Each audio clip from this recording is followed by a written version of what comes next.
Hi, today we are looking at sections 1.2 and 1.3, both of which deal with compound interest. So compound interest is interest that is paid or earned on both the principal and accumulated interest. With compound interest, the principal and interest is reassessed each year. So with simple interest, you're not reassessing it every year and therefore getting paid the same amount of interest every year. Where with compound, because they reassess the total every year, you're going to be paid a different amount of interest every year. So we'll look at an example that shows this, and we'll also show how you can get this still using our simple interest formula.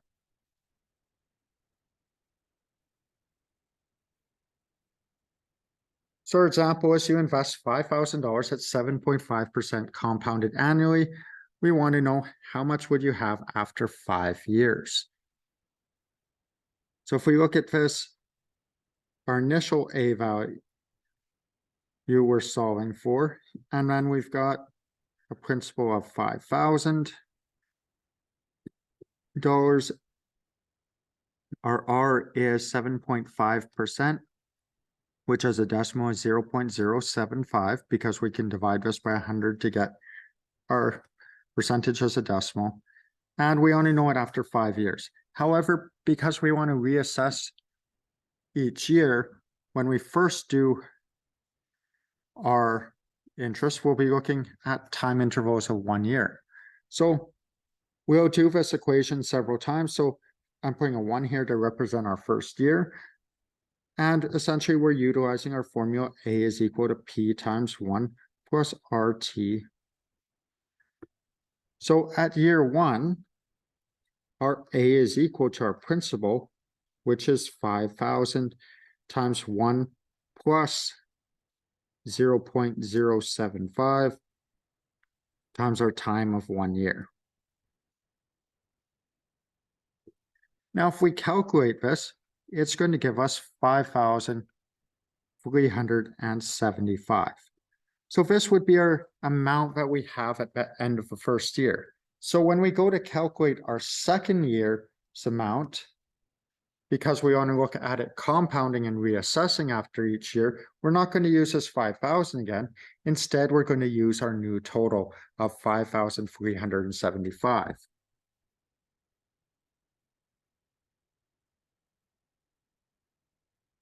However, what's inside our brackets is going to stay the same because we're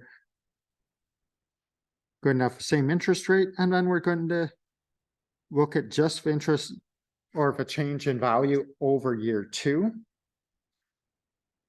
So that'd be over a 1 year span. So that's going to give us $5,778 at 12.5 cents. Now, typically with money, we'll just go to 2 decimal places, but because we keep using these values to calculate the net zero, we will keep more than 2 decimal places and round our final answer to just 2. So when we come to year 3, we have A is equal to, now our principal is our amount from the end of year 2. So $5,778.125 times 1 plus 0.075 times 1. And at the end of year 3, we are up to $6,211.48. And then, like I said, I'm keeping some extra digits, so 6,211.4844.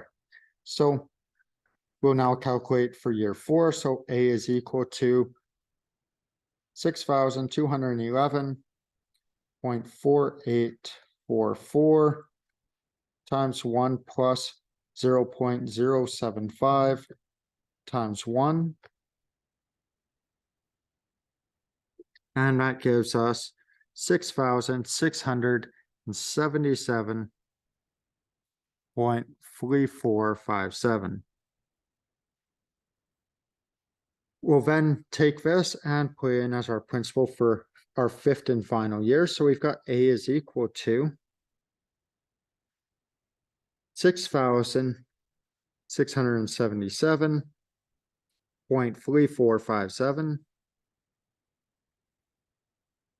times 1 plus 0.075 times 1.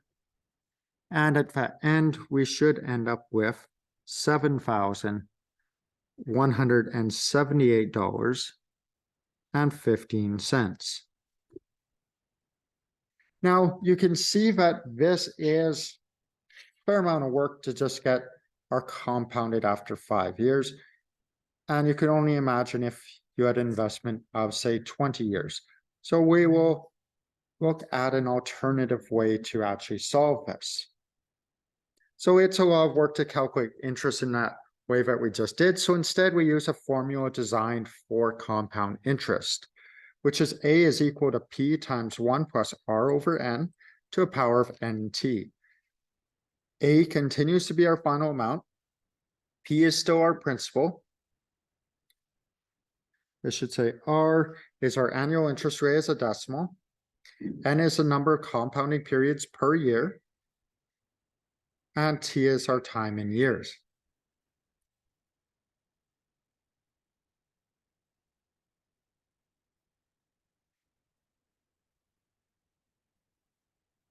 So we'll look at an example, and we'll see how much simpler it is than doing what we did in our first example. In fact, we are actually looking at the exact same question, and we should theoretically get the exact same answer at the end. So looking at this, we have a principal of $5,000. We have an interest rate of 7.5%, which as a decimal is 0.075. It's compounded annually, so technically our N is 1, because N is how many times it compounds per year. We have 5 years, so our time is 5. So we have our formula A is equal to P times 1 plus R over N to the power of NT. We'll substitute our values in. So we've got A is equal to 5,000 times 1 plus 0.075 over 1 to the power of 1 times 5. So we'll go through and simplify a couple things. So we've got A is equal to 5,000. We can do 0.075 divided by 1. So that's 1 plus 0.075. 1 times 5 is 5, so to the power of 5. We'll follow BEDMAS and add these together first. So we've got A equals 5,000 times 1 plus, we'll add these together. So we've got 1 plus 0.075, so that's 1.075 to the power of 5. So according to BEDMAS, we'll do this exponent next. So we've got A is equal to 5,000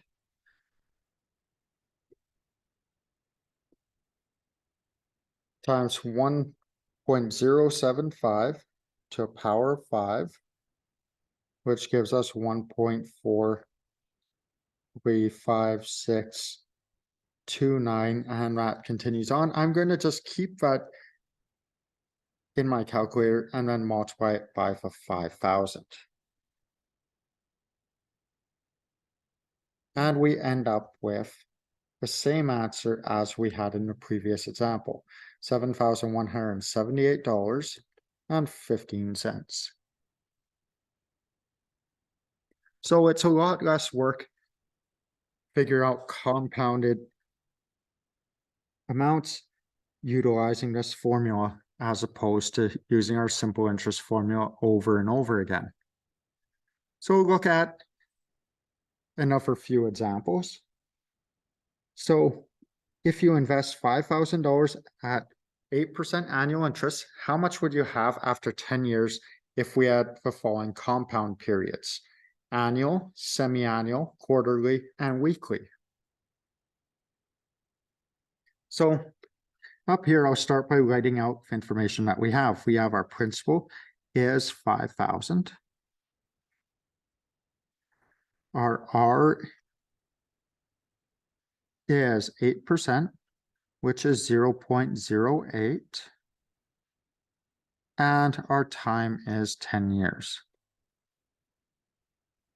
Now, our n values are going to change with each of these. So annual is once a year, so our n would be 1.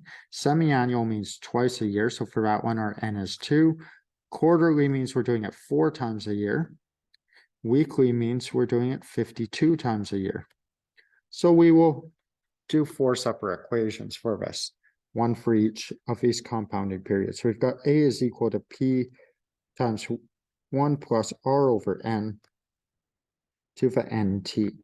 So we've got A is equal to 5,000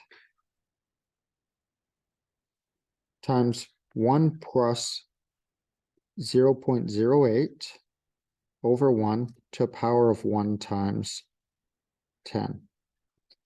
So simplifying this a bit, we get A is equal to 5,000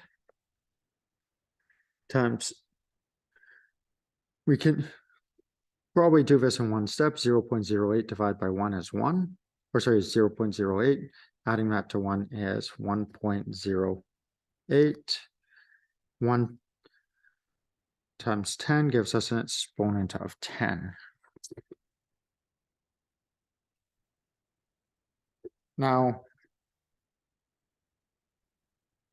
we have 5,000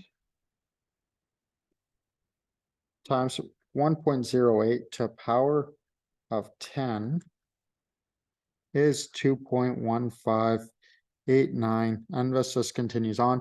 Like I mentioned with a previous example, I will just leave this in my calculator and multiply it by our principal.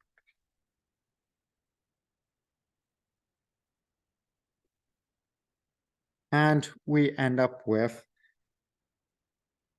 $10,794.62. Okay, so now we will do the same thing, except for with a semi-annual compounding period. So we have A is equal to P times 1 plus R over N to the NT. So writing this out, we've got A is equal to 5,000 times 1 plus 0.08 divided by 2 to a power of 2 times 10. So that's going to give us A is equal to 5,000 times 1.04 to a power of 20. So that gives us A is equal to 5,000 times 1.04 to power of 20 gives us 2.1911, and this continues on. Like I've already mentioned, I'll leave this in my calculator, multiply it by 5,000. And we get our A is equal to $10,955.62.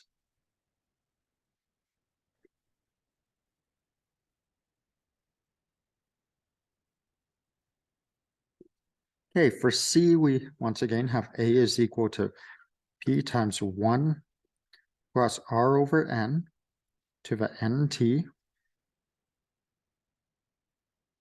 So we have A is equal to 5,000 times 1 plus 0.08 divided by 4 to 4 times 10. Simplifying this a bit gives us A is 5,000 times 1.02 to a power of 40. So that gives us A is equal to 5,000 times 1.02 to a power of 40 is 2.208, and then this continues on. We'll multiply that by 5,000. and we get 11,040.20. Okay, so we have just one left, which is our weekly. So we have A is equal to P times 1 plus R over N to the NT. So we have A is equal to 5,000 times 1 plus 0.08 divided by 52 to the power of 52 times 10. So that gives us A is equal to $5,000 times 1 plus 0.08 divided by 52 is 1.0015. And this will continue on. I'll leave that in my calculator for when I do my exponent, which is 520. So we've got A is equal to 5,000 times 1.0015 to the power of 520 is 2.224, and this continues on. I'll leave in my calculator and multiply it by my 5,000. And we end up with $11,120.87. Now, one thing that you'll notice is these totals went up higher and higher. However, they all had the same annual interest rate. So the more times an investment is compounded per year, the more interest will be earned, even if you have the same interest rate. Now, that's beneficial if you're looking for investing money because you want to be earning more. However, if you are borrowing money, then you're going to want to have a compounding period that is annual or semi-annual as opposed to, say, weekly or daily, because those ones you would then be owing less on interest. Okay, next we're looking at doubling time. To estimate the amount of time it takes for an investment compounded annually to double in value, we have the rule of 72. Now it's called the rule of 72 because 72 is involved in the calculation. So rule of 72 states when we divide 72 by our interest rate as a percentage, so we're not bothering changing to a decimal, we get the amount of years for the investment to double in value. So our time is equal to 72 divided by our interest rate.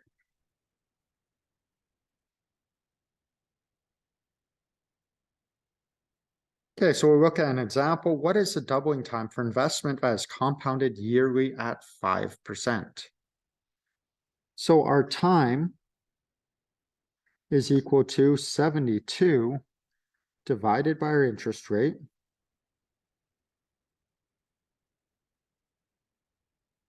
So that'd be 72 divided by 5.